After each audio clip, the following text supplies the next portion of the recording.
Here's a quick tip for a clogged up sink.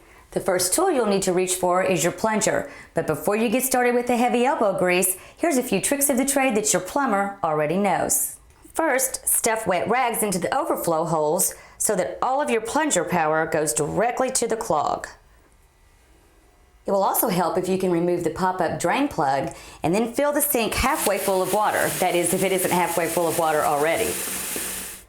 Finally, coat the lip of the plunger with petroleum jelly to ensure an airtight seal with the bottom of the sink. Then move your plunger up and down several times without breaking the seal with the bottom of the sink. Then yank it free.